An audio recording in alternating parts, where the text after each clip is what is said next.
ওনাকে মাঠে দরকার, ওখানে আমরা চেয়ারে বসিয়ে রেখেছি। আবার যাকে আমার চেয়ারে বসানো দরকার ওকে আমি মাঠে দিয়েছি, জাস্ট ফর আই ওয়াশ। জবাবদিহিতা থাকলেই আপনার অনেক কিছু ঠিক হয়ে যাবে।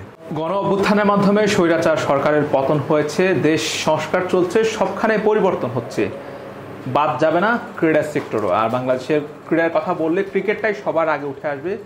বাংলাদেশের ক্রিকেট বোর্ডের যে অভিভাবক বিসিবি, সেই বিসিবির পরিবর্তন এবং ক্রিকেটারদের সাম্প্রতিক বিষয় নিয়ে কথা বলবো বাংলাদেশ ক্রিকেট দলের সাবেক ক্রিকেটার জাভেদ ওমর বেলিমের সঙ্গে। সব জায়গায় পরিবর্তন হচ্ছে, আসলে মানুষ চাচ্ছে বিসিবিতেও পরিবর্তন আসুক, কারণ বাংলাদেশের ক্রিকেটটা মানুষের আবেগের জায়গা। সেই জায়গায় আপনি আসলে বিসিবিতে কি কি পরিবর্তন চান? আসলে আমার কাছে, আমরা তো বাইরের থেকে দেখি, আমার মনে হয় মেন হচ্ছে, আমি মনে করি যদি নতুন বোর্ড আসে বা নতুন ডাইরেক্টর আসে, পলিসির পরিবর্তন প্রথম চাই। মানে আমাদের যে আমরা লাস্ট কিন্তু আমরা অনেক কাজ করেছে এই বোর্ড, কিন্তু স্ট্রাকচার ওয়াইজ কিন্তু আমরা ইম্পর্টেন্ট দিইনি, সেটা স্পেশালি লো লেভেলে। বাংলাদেশ টিমকে নিয়ে সবাই ব্যস্ত ছিল সবসময়, কারণ বাংলাদেশ টিম খারাপ করলে জবাবদিহিতা বেড়ে যায়, ভালো করলে জবাবদিহিতা হয় না।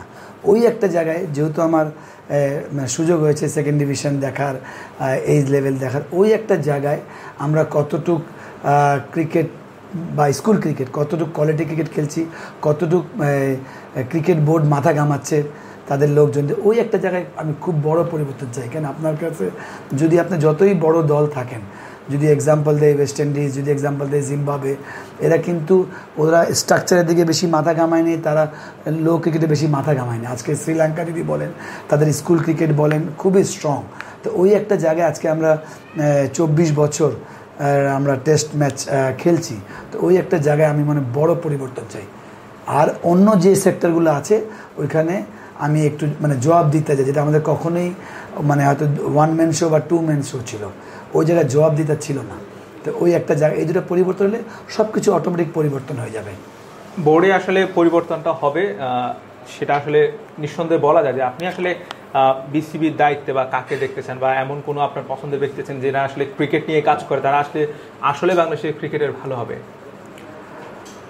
দেখেন, অ্যাট দ্য মোমেন্ট ডিফিকাল্ট, আমি হয়তো চিন্তা করে বলা দরকার, এটা আমি হুট করে বলতে পারবো না। বাট এটা 1 ম্যান শো না, এটা আলটিমেটলি যে আসবেন উনি পলিসি মেকিং হবে। আর যাদেরকে নেবেন সেটা এক্স প্লেয়ার, স্পেশালি বলছি, ওই এক্স প্লেয়ারও আপনার কত এক্সপিরিয়েন্স মানে ওয়ার্ল্ড ক্রিকেটে খেলেছে, ওটা কিন্তু খুব ইম্পর্টেন্ট।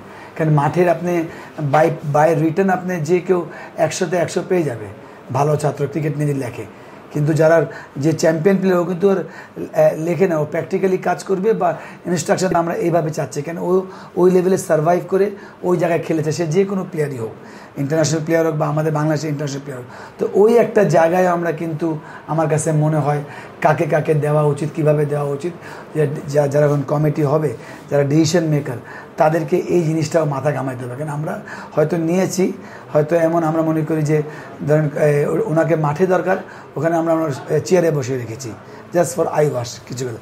আবার যাকে আমার চেয়ারে বসানো দরকার ওকে আমি মাঠে দিয়েছি। তো ওই একটা জায়গায় আমার মনে এটা যেটা বলছি, পলিসি অ্যান্ড ডিসিশন মেকার খুব ইম্পর্টেন্ট হবে, যারা টপ লেভেলে কাজ করবে, সেটা আমরা যারাই হই। নানান সময় আসলে বোর্ডের অনেক দুর্নীতি স্বজনপ্রীতি নিয়ে কথা উঠেছে, এখন একটা বেশি হচ্ছে। আপনার চোখে এমন কখনো কোনো কিছু পড়েছে কিনা? না, অনেস্টলি আমি তো বোর্ডে তেমন কাজ করি না, কখনো এরকম চোখে পড়ে, যেটা আমরা গণমাধ্যমে দেখি। যেটা আমি একটু আগেই বললাম যে আপনার যদি আজকে মানে যেহেতু এটা বোর্ড সবসময় বলে আসছে যে আমরা বড়লোক বোর্ড, আপনারা সবাই আমরা সবাই জানি, তো ওই একটা জায়গায় অবশ্যই এটা ক্লিয়ার কাট যে কোথায় কি বাজেট হচ্ছে, হয়তো জিএম টিমে দিয়েছে, তো ওই একটা জবাবদিহি থাকতো, তাহলে আজকে এগুলো কথা উঠতো না। তো ওই একটা জায়গায় আমারও তো চোখে পড়ে না, বাট যখন গণমাধ্যমে আসছে, এটা হয়তো এখন নতুন যারা আসবেন তারা হয়তো এটা নিয়ে অবশ্যই মাথা ঘামাবেন। যে দুর্নীতি তো কারণ যে কোনো দেশকেই পিছিয়ে দেয়, সেটা ক্রিকেট বোর্ড তো ছোট্ট একটা জায়গা। তো ওই একটা জায়গায় আমার মনে হয় অবশ্যই দায়িত্ববোধ থেকে এগুলো কাজ করা উচিত। যারা দুর্নীতি করেছে বা করতে না পারে, সে একটা এমন পলিসি হবে যাতে খুব ইজি হয় বোর্ড পরিচালনা করার ক্ষেত্রে। নতুন ক্রীড়া উপদেষ্টা, তরুণ, বয়স মাত্র 26, বিষয়টাকে আসলে আপনি কিভাবে দেখছেন? কতটা আশাবাদী যে এই ক্রীড়া উপদেষ্টার অধীনে আসলে দেশের ক্রীড়াঙ্গন কতটা চেঞ্জ হবে, বিশেষ করে বিসিবি ক্রিকেটটা পরিবর্তন হবে কতটা? দেখেন, নতুন ইয়াং ঠিক আছে, কিন্তু আলটিমেট তার তো হেল্পিং হ্যান্ড থাকবে, তারকে একটা গাইডলাইনও দেওয়া হবে। তো ওই গাইডলাইন উনি কীভাবে নেয় বা কীভাবে, উনি তো সেন্সেবল মানুষ, হয়তো 26 বছর ইনএক্সপিরিয়েন্স, কিন্তু একটা গাইডলাইনের ব্যাপারে উনি তো যদি উনি শিক্ষিত, তো অবশ্যই উনি এটা মাথা ঘামাবে, যেটা আমি বলছিলাম যে এই পলিসি হলে তো উনি একটা আইডিয়া দেবে। এখন তো আরও সহজ পৃথিবীতে, কি অস্ট্রেলিয়ার ক্রিকেট বোর্ড কী পলিসি চলে, উনি যদি একটু পড়ালেখা করেন, বা ইংল্যান্ড ক্রিকেট বোর্ড বা ইন্ডিয়া ক্রিকেট বোর্ড কীভাবে চলে, তো ওটা একটা রাফলি উনি একটা আইডিয়া নিতেই পারেন, তারপর উনি ডিসিশন নেবেন। ও যেটা বললাম, ওনার তো কাজ করে না, উনি পলিসি মেকিং করবেন, ফলোড বাই যারা এক্সপিরিয়েন্স লোক আছে ওদেরকে নিয়ে, তারপর ওনার ওই জবাব দিতে থাকবে। জবাব দিতে থাকলেই আপনার অনেক কিছু ঠিক হয়ে যাবে। আমরা দেখেছি যে বিগত সময়গুলোতে আসলে বাংলাদেশের যারা সাবেক ক্রিকেটার, বিসিবিতে তাদের মূল্যায়নটা বোধহয় একটু কম ছিল বা তাদের সংখ্যাটা কম ছিল, ক্রিকেটের বাইরের লোকদের আধিপত্যটা বেশি ছিল। এখন কি সময় কিনা যে যারা বাংলাদেশ দলের সাবেক ক্রিকেটার ছিল তাদেরকে বিসিবিতে ডেকে নিয়ে আসা এবং ক্রিকেটটাকে ঢেলে সাজানো? প্রথম হচ্ছে যে আমি সবসময় বলি, বিশ্বাস করি, সে বোর্ডে থাকুক না থাকুক, যে কোনো প্লেয়ারকে একটা রেসপেক্ট দেওয়া উচিত থ্রু দ্য বোর্ড। মানে সেই রেসপেক্টটাকে আপনারা পেয়েছিলেন অতীতে? না, কোনো বোর্ডের ক্ষেত্রে রেসপেক্ট যেভাবে পাওয়া উচিত, যে টাইপের আমরা যারা সিনিয়র প্লেয়ার, আমি বা হাবিবুল বাশার বা পাইলট বা মোহাম্মদ রফিক যারাই ছিলেন, ওই রেসপেক্টের জায়গায় বা আরও আগের প্লেয়ারও বা ওইটা আরও বেশি হওয়া উচিত, সে বোর্ডে কাজ করুক না করুক। আর যেটা আপনি বললেন কে নতুন করে ক্রিকেটে কিন্তু অনেক এক্স ন্যাশনাল প্লেয়ার আছেন, অনেকেই নেক্সট আছে, কিন্তু হয়তো কেউ অল্প খেলেছে একদম। তো ওই একটা জায়গায় যে কোচিং লেভেল বলেন বা এগুলো একটা এক্সপিরিয়েন্স, আরও যারা লম্বা সময় বাংলাদেশ ক্রিকেটকে সার্ভিস দিয়েছে তাদের একটু ওইভাবে মানে কোয়ালিটি ওয়াইজ এটা ইনভলভ করা উচিত ছিল, বা ইন ফিউচার এটা ইনভলভ করা উচিত।